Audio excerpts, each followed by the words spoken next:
नमस्कार, मी Mansi. News अनकटच्या prime time मध्ये तुम्हा सगळ्यांचं स्वागत करते. बातमीपत्राला सुरुवात करण्याआधी नजर टाकूया बातमीपत्रातील काही महत्त्वाच्या हेडलाईन्सवर. महायुतीच्या पाठोपाठ महाविकास आघाडी ही प्रचाराला लागली. अरविंद केजरीवाल, उद्धव ठाकरे शरद पवारांसाठी सभा घेणार. विदर्भातील जागा वाटपाचा तिढा कायम. काँग्रेसचे माजी मंत्री मातोश्रीवर दाखल. 23 नोव्हेंबरला धनुष्यबाण जिंकेल, डॉक्टर तानाजी सावंत यांचं वक्तव्य.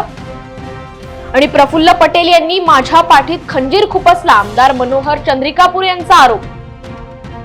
आता पाहूयात सविस्तर वृत्त. आगामी विधानसभा निवडणुकीसाठी महायुती विरुद्ध महाविकास आघाडीसाठी दोघांनीही दंड थोपटलेत. महायुतीच्या पाठोपाठ महाविकास आघाडी ही आता प्रचाराला लागली आहे. लोकसभा निवडणुकीनंतर महाराष्ट्र विधानसभा निवडणुकांकडे महाराष्ट्रासह संपूर्ण देशाचं लक्ष लागलंय. आपली सत्ता कायम ठेवण्यासाठी युतीची धडपड सुरू आहे, तर सत्ताधारी युतीला सत्तेवरून खेचण्यासाठी महाविकास आघाडी एकही संधी सोडत नाहीये. महाविकास आघाडीने निवडणुकांसाठी मोठा प्लॅन केलाय. आम आदमी पक्षाचे राष्ट्रीय समन्वयक आणि दिल्लीचे माजी मुख्यमंत्री अरविंद केजरीवाल हे महाविकास आघाडीचा प्रचार करणार आहेत. महाविकास आघाडीने काल पत्रकार परिषद घेत जागा वाटपाचा तिढा सुटल्याचं जाहीर केलं होतं. 85-85-85 असं जागा वाटपाचा फॉर्म्युला ठरला असून 270 जागांवर एकमत झाल्याची भूमिका घेतली होती. मात्र सध्या सुरू असलेल्या घडामोडींवरून महाविकास आघाडीत विदर्भातील जागांचा तिढा अद्याप सुटला नसल्याचं चित्र पाहायला मिळतंय. कारण विदर्भातील काही जागांसंदर्भात अद्यापही महाविकास आघाडीत तिढा कायम आहे. या संदर्भात चर्चा करण्यासाठी माजी मंत्री आणि काँग्रेस नेते सुनील केदार हे मातोश्रीवर दाखल झालेत. ते विदर्भातील जागांच्या संदर्भात उद्धव ठाकरेंसोबत चर्चा करणार असल्याची माहिती मिळाली आहे. त्यामुळे महाविकास आघाडीतील जागा वाटपाचा तिढा आज तरी सुटतो का हे पाहणं महत्त्वाचं ठरणार आहे. कळंब धाराशिव मतदारसंघात विजय आमचाच होणार असून 23 नोव्हेंबरला धनुष्यबाण जिंकेल असा विश्वास आरोग्यमंत्री तानाजी सावंत यांनी व्यक्त केलाय. सावंत यांनी आज आई तुळजाभवानीचं दर्शन घेऊन आपला उमेदवारी अर्ज दाखल केलाय. सरकार आपल्यापासून वेगवेगळ्या योजनांच्या माध्यमातून मी आणि युती सरकारने जनतेच्या हिताची कामे केली असल्याचा दावा यावेळी बोलताना तानाजी सावंत यांनी केलाय. लोकप्रतिनिधी म्हणून मी माझं कार्य केलेलं आहे. जनतेला 5 वर्षामध्ये आमदार म्हणून किंवा मंत्री म्हणून जे विकासाचं पर्व ह्या मतदारसंघामध्ये सुरू झालेलं आहे, किंबहुना विकासाचं पर्व गेले 30 ते 40 वर्ष ह्या धाराशिव जिल्ह्यानं कधी पाहिलंच नव्हतं, ते दाखवण्याचा मी छोटासा प्रयत्न केलेला आहे. खारीचा वाटा उचललेला आहे. आणि मला वाटतं धाराशिव जिल्ह्यातील आणि त्यातल्या त्यात माझ्या भूमपरांडा वाशीतील मतदार हा सुज्ञ आहे.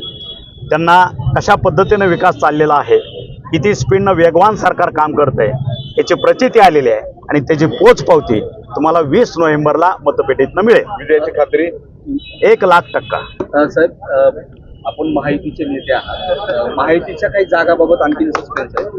उदाहरणार्थ धाराशिव जर बघितलं तर धाराशिव जागेचाही तिढा सुटत नाहीये. काय नेमकी पक्षाची भूमिका? नाही, तिढा वगैरे असं काहीच नाहीये. तिढा सुटायचं वगैरे काही नाही. ते जागा ठरलेली आहे. आज संध्याकाळपर्यंत त्याचा निर्णय होईल आणि योग्य त्या प्रतिनिधीला त्या ठिकाणी एबी फॉर्म दिला जाईल. त्या ठिकाणी जल्लोषात त्याचंही स्वागत होईल आणि 20 तारखेला त्या ठिकाणी धनुष्यबाण विजय झालेला आपल्याला दिसेल. गोंदिया जिल्ह्यातील मोरगाव अर्जुनी मतदारसंघातील राष्ट्रवादी अजित पवार गटाचे आमदार मनोहर चंद्रिकापुरे यांना डावलून भाजपमधून आलेले राजकुमार बडोले यांना तिकीट देण्यात आल्याने चंद्रिकापुरे नाराज झाल्याचं पाहायला मिळतंय. माध्यमांशी या विषयावर बोलताना प्रफुल्ल पटेल यांनी माझ्या पाठीत खंजीर खुपसला असा आरोप त्यांनी केलाय. चंद्रिकापुरे बच्चू कडू यांच्या प्रहार पक्षाकडून निवडणूक लढण्याच्या तयारीत असल्याची माहिती मिळतेय. भाऊ, काय सांगाल तुम्ही बच्चू कडू यांच्या प्रहार संघटनेमध्ये प्रवेश केला. येणारी निवडणूक कुठून तुम्ही लढणार? येणाऱ्या विधानसभेच्या निवडणुकीमध्ये अर्जुनी मोरगाव विधानसभा क्षेत्रातनं परिवर्तन महाशक्तीच्या मार्फत तिसरी आघाडी जी महाराष्ट्रामध्ये निर्माण झालेली आहे आणि माननीय बच्चू कडू यांच्या प्रहार संघटनेच्या समर्थनाने आणि आपल्या तळागाळातला राष्ट्रवादी काँग्रेस पक्षातल्या ज्यांच्यासोबत धोकाधडी झाली आणि ज्यांच्यासोबत विश्वासघात झालेला आहे अशा सर्व कार्यकर्त्यांच्या पाठिंब्याने ही निवडणूक आज आम्ही अर्जुनी मोरगाव विधानसभा क्षेत्रामध्ये लढणार. प्रफुल्ल पटेल यांनी तुमच्यासोबत आणि कार्यकर्त्यांसोबत घात केला अशी आपण पोस्ट केली होती. काय कारण आहे नेमकं त्याचं? प्रफुल्ल पटेल साहेब हे आमचं राजकीय दैवत, हे आमचं दैवत होते. आज आमदार साहेबांना त्यांनी 2014 मध्ये तिकीट दिली होती आमदार साहेब पराभूत झाले. 2019 मध्ये त्यांनी पुन्हा यांच्यावरती विश्वास दर्शवला होता आणि आम्ही आमच्या जीवाचं रान करून आपल्या शरीरातलं रक्त आटवून पूर्ण आपला घाम गाडून या पार्टीला या क्षेत्रामध्ये या लेवलपर्यंत आपण घेऊन आलो. आणि जेव्हा आपण त्यांना एक आपलं राजकीय दैवत मानत होतो, सर्व गोष्टी मानत होतो, आम्ही त्यांच्याकडून नेहमी मार्गदर्शन घेत होतो की पुढचं इलेक्शन साहेब आपल्याला कशा प्रकारे लढायचं आहे, काय करायचं आहे. आणि ते आम्हाला सांगत जात होते की काय चंद्रिका पुरे साहेब असा कार्यक्रम करा, युवांचा कार्यक्रम करा, महिलांचा कार्यक्रम करा. आम्ही पक्षासाठी काय नाही केलं. आज आम्ही पक्षासाठी आपलं घरदार विकलं, आपल्या शेती जमिनी जेही आमचं जमीन जुमला असेल त्या सर्व गोष्टी विकल्या. भारतीय जनता पार्टीचे कराड दक्षिणचे उमेदवार डॉक्टर अतुल भोसले आज खासदार उदयनराजे भोसले यांच्या उपस्थितीत भव्य शक्ती प्रदर्शन करत उमेदवारी अर्ज दाखल केलाय. दरम्यान कराड दक्षिण विधानसभा मतदारसंघामध्ये महाराष्ट्राचे माजी मुख्यमंत्री पृथ्वीराज चव्हाण आणि भाजपचे अतुल भोसले अशी मुख्य लढत होणार आहे. आजपर्यंत माझ्या पाठीशी उभा राहिला आहे. अनेक माता भगिनी ज्या माझ्या पाठीशी उभं राहिल्यात, ते बंधू भगिनी माझ्या पाठीशी उभं राहतील.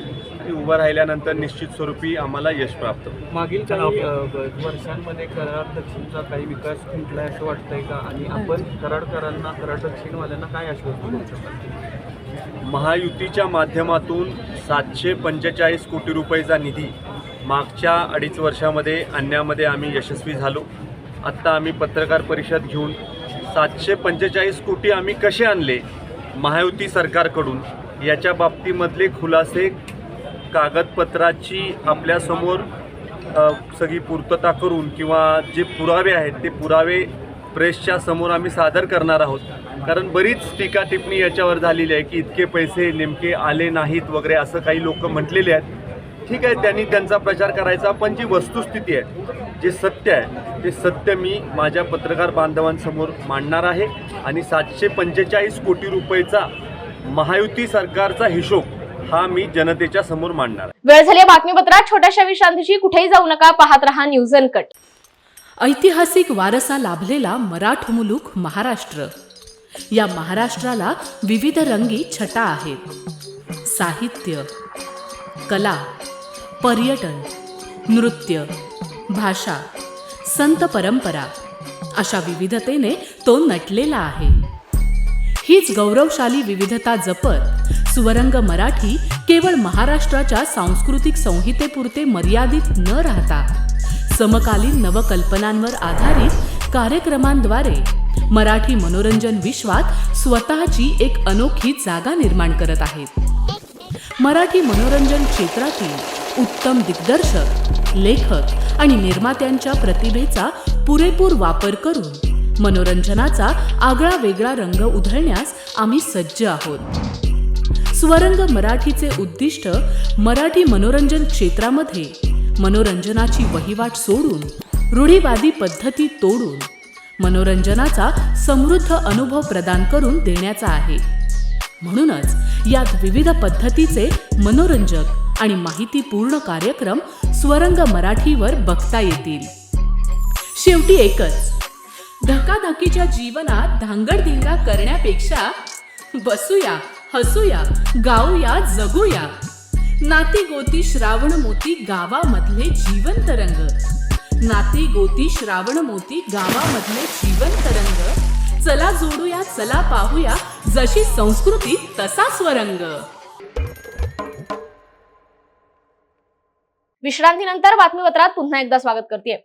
विधानसभा निवडणुकीच्या पार्श्वभूमीवर पोलीस ऍक्शन मोडवर आली असून नाशिकच्या मालेगाव मध्ये पोलिसांनी केलेल्या वेगवेगळ्या कारवाईत अवैध शस्त्रसाठा जप्त करत तिघांच्या मुसक्या आवळल्या. धुळे मालेगाव रोडवर सायने बुद्रुक शिवारात एका कार मधून 2 गावठी पिस्टल, 27 जिवंत काडतुसे तसेच 2 चॉपर जप्त करण्यात आले. तर आयशा नगर भागातून एका इसमाकडून 1 गावठी पिस्टल आणि जिवंत काडतुसे ताब्यात घेतली आहेत. शिवसेना शिंदे गटाचे उमेदवार माजी राज्यमंत्री अर्जुन खोतकर यांनी आज आपला उमेदवारी अर्ज दाखल केला असून यावेळी त्यांनी आपल्या विजयाची 100% खात्री असल्याचं सांगितलंय. सर्व मित्रपक्षांचा आपणास पाठिंबा असून जनतेचा आशीर्वाद आपल्या सोबत असल्याचेही ते म्हणाले. काय सांगाल तुम्ही, आज उमेदवारी अर्ज दाखल केलेला आहे, काय कशा पद्धतीचा विजय होणार आहे आणि किती मतांनी तुम्ही निवडून याल? अत्यंत शुभ अशा मुहूर्तावर तुम्ही आता फॉर्म दाखल केलेला आहे आणि मला 100% विजयाची खात्री आहे. खात्रीच नाही, पण तुम्ही विजयाचा फॉर्मच भरून आलेलो आहे. आता जनता जनार्दन ही 100% माझ्या पाठीमागं आहे. सर्वांचा आशीर्वाद मला या ठिकाणी आहे. माननीय शिवसेना प्रमुखांचा, आमच्या सर्व मित्रपक्षांचा, सर्वांचं सहकार्य मला असल्यामुळे निश्चितपणे विजय यावेळेस मी मोठ्या फरकाने गाठणार. महायुतीचे उमेदवार आणि राज्याचे अन्न नागरी पुरवठा मंत्री छगन भुजबळ यांनी नाशिकच्या येवला मतदारसंघातून शक्ती प्रदर्शन करीत उमेदवारी अर्ज भरला. विरोधक हे आमचे शत्रू पक्ष नाहीत, मात्र दिवाळीनंतर विजयाचे फटाके आमचेच फुटणार असून पुन्हा एकदा विजयाचे सर्टिफिकेट घेण्यासाठी मला यावं लागेल, असं प्रसार माध्यमांशी बोलताना मंत्री छगन भुजबळ यांनी सांगितलं. यावेळी महायुतीचे पदाधिकारी आणि कार्यकर्ते मोठ्या संख्येने उपस्थित होते. म्हणून अंबादासजी बनकर, पंढरनाथ थोरे, हुसेनभाई शेख आणि डिके नाना जगताप या सगळ्यांनी जे आहे सूचक म्हणून सह्या केलेल्या आहे. आणि ठीक आहे, आता निवडणुकीच्या कामाला लागायचं, म्हणजे प्रचाराच्या. बाकी महत्त्वाचं काम जे आहे ते झालेलं आहे, फॉर्म भरणे. आता निकाल लागल्यानंतर ते विजयाचं सर्टिफिकेट घेण्यासाठी परत यावं लागेल मला. त्यावेळेला येऊ, त्यावेळेला या तुम्ही पण. वेळ झाली आहे बातमीपत्रात छोट्याशा विश्रांतीची. कुठेही जाऊ नका, पाहत रहा न्यूज अनकट.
विश्रांतीनंतर बातमीपत्रात पुन्हा एकदा स्वागत करते. पाहुयात उर्वरित काही महत्त्वाच्या घडामोडी. गोंदियाचे आमदार विनोद अग्रवाल यांनी आज शक्ती प्रदर्शन करत भाजपकडून विधानसभेसाठी अर्ज दाखल केलाय. 2019च्या विधानसभा निवडणुकीत विनोद अग्रवाल यांनी अपक्ष निवडणूक लढवत विजय मिळवला होता. 8 दिवसांखालीच त्यांचे निलंबन मागे घेत भारतीय जनता पक्षाने त्यांना तिकीट दिलं होतं.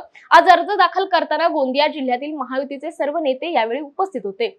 काय सांगणार, आज उमेदवारी अर्ज भरण्याला मोठ्या प्रमाणात शक्ती प्रदर्शन या पाहण्यात आलंय, काय सांगणार? मागील 5 वर्षामध्ये केलेले जनतेचे काम आणि महायुतीवर विश्वास टाकणारे मतदाता, आणि आज यामुळे आपण पाहतो की मोठ्याच प्रमाणामध्ये आज जनता नामांकन यात्रेमध्ये नामांकन माझ्या पत्र भरण्याकरता या ठिकाणी उपलब्ध म्हणजे हजर झाली. त्यांचे मी खूप खूप आभार व्यक्त करतो तुमच्या माध्यमातून. कोल्हापूर जिल्ह्यातील कागल विधानसभा मतदारसंघातून आज राष्ट्रवादी शरद पवार पक्षाचे नेते समरजित घाटगे यांनी आपला उमेदवारी अर्ज दाखल केलाय.